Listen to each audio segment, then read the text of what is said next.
है। ओके, ये बहुत इंपॉर्टेंट पॉइंट है थ्योरेटिकल जो आपको समझना है बहुत अच्छे तरीके से। कैरेक्टरिस्टिक ऑफ इक्विलिब्रियम, कौन कौन से कैरेक्टरिस्टिक होंगे इक्विलिब्रियम के, ठीक है। अब देखो ये चीज़ें मैं टाइप करके भी लेके आ सकता हूँ, लेकिन मैं आपको ये बताना चाह रहा हूँ ना, आपको मतलब ऑफलाइन का एक फील आना चाहिए। ओके, तो इसलिए मैं सारी चीज़ें आपको बोर्ड के ऊपर लिख के बता रहा हूँ, जैसे हमारा मेथड होता है वैसे, है ना। तो सबसे पहला पॉइंट कि इक्विलिब्रियम कब होगा, ओके। तो सबसे पहला पॉइंट आपको नोट डाउन करना है बेटे कि सर ये क्लोज्ड वेसल में होगा, है ना। इसके लिए वेसल क्लोज चाहिए, है ना। कोई सिस्टम है ऐसे आप बीकर में इसमें रिएक्शन कर रहे हो तो ये क्लोज सिस्टम होना चाहिए, मतलब उसका इन्वायरमेंट से कोई कॉन्टैक्ट नहीं होना चाहिए। तो ये क्लोज सिस्टम, क्लोज वेसल्स में ही इक्विलिब्रियम होगा। अगर क्लोज वेसल्स नहीं है तो बाहर के फैक्टर्स भी उसके ऊपर इफेक्ट करेंगे, फिर इक्विलिब्रियम नहीं आएगा। एंड द मोस्ट इंपॉर्टेंट चीज that is delta G zero, delta G not is equal to zero. मतलब फ्री एनर्जी चेंज, जो आपकी फ्री एनर्जी चेंज है वो फ्री एनर्जी चेंज क्या होनी चाहिए बेटे, वो जीरो होनी चाहिए। क्या होनी चाहिए, जीरो होना चाहिए। अब डेल्टा जी क्या होता है, हम बोलते हैं एक फ्री एनर्जी होती है जो सिस्टम के पास होती है कुछ काम करने के लिए, ठीक है। थर्मोडायनेमिक्स में आपको ये पॉइंट और क्लियर हो जाएगा। कैरेक्टरिस्टिक आप बोलोगे डेल्टा जी जीरो है, फ्री एनर्जी चेंज जीरो होनी चाहिए, ओके। और इक्विलिब्रियम क्या होता है, तो बेटे इक्विलिब्रियम जो है वो क्या होता है, dynamic in nature. Dynamic in nature का मतलब क्या हुआ, तो आप बोलोगे कॉन्स्टेंटली, डायनामिक का मतलब बता रहा हूँ कि constantly change in a time, मतलब वक्त के साथ इसका कॉन्सेंट्रेशन बदलता जा रहा है, वक्त के साथ इक्विलिब्रियम बदलता जा रहा है, ओके। ये हो गया इक्विलिब्रियम कांस्टेंट, ओके। अब लास्ट और बहुत ही सिंपल पॉइंट है कि इक्विलिब्रियम कौन सी भी साइड पे हो सकता है, ओके। रिएक्टेंट की साइड भी हो सकता है, रिएक्टेंट की साइड भी हो सकता है, और प्रोडक्ट की साइड भी हो सकता है। जैसे मैं अगर बोल रहा हूँ कि ये एक रिएक्शन है 2HI, क्या हो रहा है बेटे इससे, तो आप बोलोगे सर इससे H2 gas plus I2 gas मिलती है, ठीक है। और इसी रिएक्शन को अगर मैं उल्टा लिखूं H2 प्लस I2 तो आपको मिलने वाला है 2HI। मतलब मैं आपको ये बताना चाह रहा हूँ क्या chemical equilibrium can be attend from either side of the reactant और प्रोडक्ट। तो ये आइदर साइड हो सकता है ना, रिएक्टेंट के साइड या प्रोडक्ट साइड। तो these are the characteristic of equilibrium, okay. क्या बोला मैंने, डबल से रिवाइज करा देते हैं हम लोग। आपको बेटे क्लोज वैसल होने चाहिए, मतलब जो भी पॉट में आप वैसल्स में आप रिएक्शन कर रहे हो they must be close, environment से कोई कांटेक्ट नहीं होना चाहिए। Delta G must be zero, वहाँ पे change in free energy is equal to zero होना चाहिए। मतलब जीरो मतलब इक्वल टू जीरो मतलब चेंज नहीं होना चाहिए, जीरो मतलब जीरो नहीं, वहाँ पे एनर्जी जीरो नहीं, मतलब क्या होना चाहिए कि change in delta G is equal to zero, मतलब वहाँ पे डेल्टा जी चेंज होना नहीं चाहिए। और देखो आप क्लोज वैसल्स रखोगे तो वो चेंज होगी क्या, नहीं होगी। डायनामिक इन नेचर, ये डायनामिक होता है नेचर में, है ना। डायनामिक मतलब कॉन्स्टेंटली चेंज इन टाइम, जैसे टाइम बीतेगा वो चेंज होता जाएगा, है ना। फिर फोर्थ कैरेक्टरिस्टिक मैंने आपको बताया कि it can be happen either side, reactant के साइड भी हो सकता है ना, प्रोडक्ट के साइड भी हो सकता है। So this are the characteristic of equilibrium, ठीक है। नाउ बेटे अब हम देखेंगे टाइप्स ऑफ इक्विलिब्रियम, कौन कौन सी टाइप्स होती है इक्विलिब्रियम की। तो बेटे हेडिंग लगाना है आपको, टाइप्स ऑफ इक्विलिब्रियम, इक्विलिब्रियम का टाइप्स ऑफ इक्विलिब्रियम। चलो अब कौन कौन से इक्विलिब्रियम होते हैं, तो आप बोलोगे सर, आप क्यों बोलेंगे, मैं बताऊंगा आपको कौन कौन से इक्विलिब्रियम होते हैं, right. So first one is physical equilibrium, short में लिख रहा हूँ eq, equilibrium, okay. Second one is, second one के लिए कलर चेंज कर देते हैं ताकि आपको दिखे अच्छे से, है ना। Second one is chemical equilibrium, right, okay. and the third one is ionic equilibrium, okay। ionic equilibrium, chemical equilibrium, physical equilibrium, है ना। अब बेटे इसका रिएक्शन देखते हैं one by one. Physical equilibrium का बोलोगे सर एग्जांपल क्या है, ये लो भाई एग्जांपल, बहुत सिंपल से एग्जांपल है कि मैंने ले लिया वाटर जो कि लिक्विड है ना, और मैंने क्या कर दिया उसको हीट किया तो वो बन गया गैस, है ना। तो ये हो गया एग्जांपल फिजिकल इक्विलिब्रियम का। इसका मतलब लिक्विड स्टेट और गैसियस स्टेट एक दूसरे से इक्विलिब्रियम है, ये इसमें कन्वर्ट हो रहा है ना। अगर आप लिक्विड को हीट करोगे तो गैस में कन्वर्ट हो रही है, गैस को आप कूल करोगे तो वो लिक्विड में कन्वर्ट हो रही है, बात तो सब लोग जानते हैं, ठीक है बेटे। अब केमिकल इक्विलिब्रियम की बात आई तो केमिकल इक्विलिब्रियम, ठीक है भाई, ये ले लो PCl5, बहुत बार आएगा आपको चैप्टर के अंदर। इससे बनता है PCl3 प्लस Cl2, मतलब PCl5 का डिसोसिएशन। तो आप बोलोगे सर इसमें क्या हो रहा है, ये भी गैस है, ये भी गैस है ये भी गैस है, लेकिन ये केमिकल ये जो मतलब डिसोसिएशन हो रहा है PCl5 का PCl3 और Cl2 में, तो ये वापस कन्वर्ट हो जा रहे हैं PCl5 में। ये क्या हो गया, केमिकली एक दूसरे से इक्विलिब्रियम में है, ठीक है भाई। अब तीसरा पॉइंट है आयनिक इक्विलिब्रियम। अब मतलब आयंस एक दूसरे से इक्विलिब्रियम में हो गए। लो भाई एक वीक एसिड ले लेते हैं अपन, एसिटिक एसिड, क्या हो रहा है एसिटिक एसिड से, सबको बताया कि सर ये C double bond O negative देगा और I कहाँ से आ गया भाई, H प्लस देगा, ठीक है। COO नेगेटिव H प्लस देगा, ओके। यहाँ पे क्या हो रहा है बेटे, तो ये एक वीक एसिड है ना। अब ये एक अलग कहानी है, आगे देखेंगे अब आयनिक इक्विलिब्रियम में। पहला हम पार्ट देख रहे हैं केमिकल इक्विलिब्रियम का, है ना। आयनिक इक्विलिब्रियम बाद में देखेंगे, लेकिन यहाँ पे आयनिक इक्विलिब्रियम आपको बताना पड़ेगा एग्जाम्पल में क्या, तो आप बोलोगे CH3। अब ये जो आयन है नेगेटिव पॉजिटिव, ये इक्विलिब्रियम है या एसिड के, इसलिए तो हम इसको बोलते हैं ना कि डिसोसिएट नहीं होता, एक वीक एसिड है ना। क्यों? क्योंकि इसके आयन इसके इक्विलिब्रियम में है। लेकिन अगर आप HCl देखोगे तो HCl को हम बोलते हैं स्ट्रॉन्ग एसिड, तो ये देता है H+Cl, लेकिन यहाँ पर हम इक्विलिब्रियम का मार्क बताते हैं नहीं, क्योंकि ये 100% कंप्लीट हो जाता है और प्रोडक्ट में कन्वर्ट हो जाता है, ठीक है। तो ये इक्विलिब्रियम नहीं है, इसलिए हमने आयनिक इक्विलिब्रियम में एग्जाम्पल लिया है वीक एसिड का। Okay, so physical equilibrium, chemical equilibrium, ionic equilibrium, एक एक एग्जाम्पल बड़े काफ़ी है, मैंने आपको बता दिया हूँ। नेक्स्ट पॉइंट की तरफ बढ़ते हैं। ओके, सो नेक्स्ट पॉइंट है फिजिकल इक्विलिब्रियम को जरा डिटेल में एक्सप्लेन कर लेते हैं, है ना। फिजिकल इक्विलिब्रियम क्या होता है, तो आपको टाइप्स देखने को मिलेगी, बहुत सारे टाइप है फिजिकल इक्विलिब्रियम। चलो अब देख लेते हैं फिजिकल इक्विलिब्रियम की कौन कौन सी टाइप है। तो सबसे पहले आप बोलोगे number 1 solid liquid equilibrium, solid liquid equilibrium, solid liquid, आपने पूरा लिखना है इक्विलिब्रियम, मैं शॉर्ट में लिख रहा हूँ टाइम बचाने के लिए आप लोगों को, ठीक है। एग्जाम्पल क्या है सर, ये लो भाई एग्जाम्पल, H2O सॉलिड, है ना। H2O सॉलिड देखा है सबने, यही बोलना है कि अब हमने नहीं देखा है, ठीक है। और H2O लिक्विड, है ना। Rate of melting of ice is equal to rate of freezing of ice, ठीक है, ये दोनों बराबर हो जाएगा। ओके, तो ये एग्जांपल है सॉलिड लिक्विड इक्विलिब्रियम का। दूसरा एग्जांपल, मैं इसको ज़्यादा फोकस नहीं कर रहा हूँ, आपको फटाफट टाइप्स बता रहा हूँ, ये आप लोग आसानी से समझ सकते हैं। मैं आपको वो चीज़ समझाने की कोशिश करूँगा जो बच्चों को समझने में दिक्कत जाती है। Liquid vapour equilibrium, liquid vapour equilibrium में क्या होता है बच्चे लोग, तो आप बोलोगे सर H2O लिक्विड होता है और वो होता है H2O वेपर के कॉन्टैक्ट में। क्या देख रहे हैं आप लोग, ये लिक्विड है, ये वेपर है, दोनों एक दूसरे के इक्विलिब्रियम में है, क्या में है, इक्विलिब्रियम में है, ठीक है। तीसरा पॉइंट सॉलिड वेपर इक्विलिब्रियम, लिख दो एग्जांपल, सॉलिड वेपर इक्विलिब्रियम। अब ऐसा भी होता है कि सर सॉलिड लिक्विड इक्विलिब्रियम में, हाँ बेटे होता है सॉलिड लिक्विड इक्विलिब्रियम में, है ना। जैसे अगर मैं आपको एग्जांपल बोलूँ तो आप लिखोगे NH4Cl, अमोनियम क्लोराइड लिख दो, है ना, और इससे आप इसके वेपर्स में कन्वर्ट कर दो, तो ये था आपका सॉलिड और ये है आपकी वेपर्स, ये हो जाएगा सॉलिड वेपर इक्विलिब्रियम, ठीक है।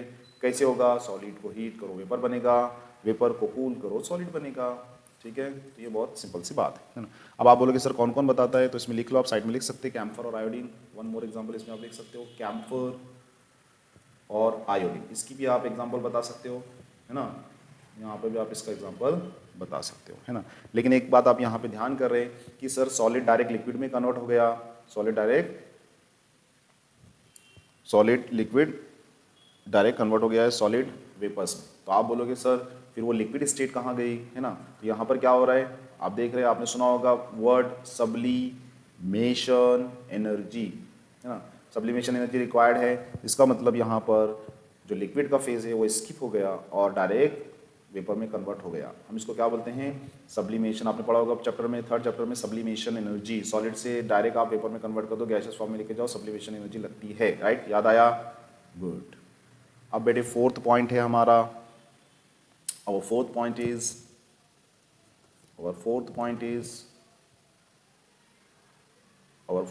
is equilibrium between solid and solution, solid low and it's solution, उसका ही सॉल्यूशन, ये दोनों भी एक दूसरे के इक्विलिब्रियम में होते हैं। जैसे शुगर ले लो भाई, सॉलिड होता है, ठीक है, क्या करोगे, उसका ही आपने शुगर का एक्वस सॉल्यूशन बनाया, एक्वस सॉल्यूशन समझता है ना, aqua मतलब वाटर, वाटर के साथ मिक्स कर सॉल्यूशन बनाया है, ये एग्जांपल है सॉलिड एंड इट्स सॉल्यूशन, मतलब यहाँ भी एक दूसरे के ये इक्विलिब्रियम में होंगे, राइट।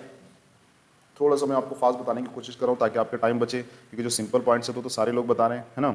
मैं आपको वो पॉइंट बता रहा हूँ कि जो बच्चों के ज़्यादा समझ में नहीं आता है। फिर पॉइंट ऐसा भी हो सकता है सर कि गैस है और इट्स सॉल्यूशन वो भी इक्विलिब्रियम में हो सकते हैं, हाँ बिल्कुल हो सकते हैं, है ना। इसके अंदर आपने पढ़ा होगा फिर हेनरी लॉ, है ना, गैस को आप प्रेशर अप्लाई करो तो गैस जो है वो लिक्विड में डिजॉल्व होने लगती है ना, वो सब मैं आपको एक्सप्लेन करूँगा, वो हम देखेंगे नेक्स्ट चैप्टर के अंदर। यहाँ पे आपको बोलना है गैस एंड इट्स सॉल्यूशन। ऐसा भी हो सकता है कि कोई गैस है और उसका सॉल्यूशन है और वहाँ पर वो इक्विलिब्रियम शो कर रहा है, ठीक है। तो ये सब था टाइप्स आपका फिजिकल इक्विलिब्रियम का। नाउ अब नेक्स्ट पॉइंट हम लोग देखने वाले हैं और वो है लॉ ऑफ मास एक्शन। क्या बेटे, लॉ ऑफ मास एक्शन, तो हेडिंग लगाना है सबको, law of mass action. I hope कि सब लोग मेंटेन कर रहे होंगे रनिंग नोट्स। जब तक बेटे इसमें आप रनिंग नोट्स मेंटेन नहीं करेंगे फिजिकल में आपको कुछ नहीं आने वाला। अब मैं आपको बोला हूँ ये चैप्टर हमने क्यों स्टार्ट किया है, क्योंकि हमारे बच्चे बोल रहे हैं, डिमांड कर रहे हैं कि सर आपने फिजिकल कराना है, इसलिए आप कमेंट्स में देख सकते हैं बच्चे बोल रहे हैं सर फिजिकल का करो। सॉलिड स्टेट का बोला है हमने, क्लियर स्टार्ट किया है, फिर उसके बाद सॉलिड स्टेट भी देखेंगे। तो बेटा अब इसमें ज़्यादा बकवास ना करके मैं आपको लॉ ऑफ मास एक्शन समझाऊंगा कि कोई भी रिएक्शन पे लॉ ऑफ मास एक्शन कैसे लगता है ना। आपने वो एनसीईआरटी के अंदर पढ़ा होगा, पहले इसको एक्टिव मासेस भी बोला जाता है, एक्टिव मास है ना। तो वो सब कहानी मैं आपको सुनाऊंगा नहीं, वो आप पढ़ के समझ जाएंगे। मैं सीधे सीधे आपको एक रिएक्शन दे रहा हूँ और उससे आपको समझाने की कोशिश करूँ। बेटे एक रिएक्शन है A + B जिससे आपको मिल रहा है C + D, ठीक है। और यहाँ पे इनकी स्टेट लिखा है, ये गैस है, गैस है, गैस है, गैस। जैसे पहले लेक्चर में आपको बताया कि होमोजीनस है, सारे के सारे रिएक्टेंट और प्रोडक्ट सेम फेज में हैं। लेकिन यहाँ पे एक नई चीज़ इंट्रोड्यूस हो रही है जिससे आप ध्यान से देखना है। मैंने यहाँ पे लिखा A, मैंने क्या लिखा हूँ, ये लिखा मैंने स्टिक्योमेट्रिक कोएफिशिएंट। क्या लिखा हूँ, स्टिक्योमेट्रिक कोएफिशिएंट, स्टिक्योमेट्रिक कोएफिशिएंट, याद रखना वर्ड। स्टिचोमेट्री भी बोलते हैं बहुत सारे, स्टिक्योमेट्री भी बोलते हैं, ओके, अलग अलग प्रोनाउंस करते हैं। स्टिचोमेट्रिक कोएफिशिएंट ये मैंने लिखा हूँ, ठीक है। अब मुझे क्या करना है, मुझे कुछ नहीं करना है, मुझे सिंपल में क्या करना है sir, law of mass action लगाओ। तो ये बोलेगा यहाँ पे apply law of mass action. ध्यान से देखेंगे सब लोग स्क्रीन के ऊपर, इधर उधर नहीं देखना, इधर देखो भाई, law of mass action, okay. तो सबसे पहले मुझे निकालना है रिएक्शन को। देखिए वो बोल रहा है कि एक काम करो, सबसे पहले हम लोग निकालेंगे rate of forward reaction. Forward आपको बताया, फॉरवर्ड बैकवर्ड क्या होती है, अभी कंफ्यूज नहीं होना है, ओके। तो इसको बताते हैं RF से, R मतलब रेट, F मतलब फॉरवर्ड, फॉरवर्ड रिएक्शन का रेट क्या होगा। तो आपने बचपन से सुन रखा है कि रेट ऑफ रिएक्शन, यहाँ लिख देता हूँ मैं, rate of reaction is directly proportional to concentration of reactant. Reactant के कॉन्सेंट्रेशन पे डिपेंड करता है। बस इसी चीज़ को हम आधार बना के ये पॉइंट लिख रहे हैं कि rate of forward reaction is directly proportional to concentration of reactant. अब रिएक्टेंट यहाँ पर कौन है, तो आप बोलेंगे सर A और B है ना, ठीक है। अब यहाँ पे ऐड क्या करना है, तो जो स्टिचोमेट्रिक कोएफिशिएंट है उसको पावर में लगा देना है। जैसे मैं यहाँ पे लिख रहा हूँ A to the power A, B to the power B, तो मेरा ये क्या हो गया, this is your rate of forward reaction, okay. अब यहाँ पे आपको एक प्रोपोर्शनलिटी मार्क दिख रहा है, तो हम क्या करते हैं, प्रोपोर्शनलिटी मार्क की जगह पे एक दूसरा कोई कांस्टेंट यूज करने की कोशिश करते हैं। कोशिश क्या करते हैं भाई, हटा दो इसको, ठीक है। कौन सा कांस्टेंट यूज करेंगे, तो आपने यहाँ पर लेना है KF, है ना, जिसको कि हम अभी समझाता हूँ क्या बोलते हैं। यहाँ पे आ गया KF, रिएक्शन क्या हो जाएगी बेटे, तो आप बोलोगे sir A to the power A, B to the power B, ठीक है। अब KF क्या है, तो लिख लो यहाँ पर KF, मतलब K तो होता है रेट कांस्टेंट, तो ये रेट कांस्टेंट तो है, लेकिन किसके लिए है बेटे, ये रेट कांस्टेंट है फॉरवर्ड रिएक्शन के लिए, इसलिए हमने इसको लिखा KF, rate constant for forward reaction. तो प्रोपोर्शनलिटी मार्क हट गया, बिल्कुल हट गया। ये हो गई हमारी इक्वेशन नंबर 1। नेक्स्ट स्लाइड पे जाते हैं, ओके।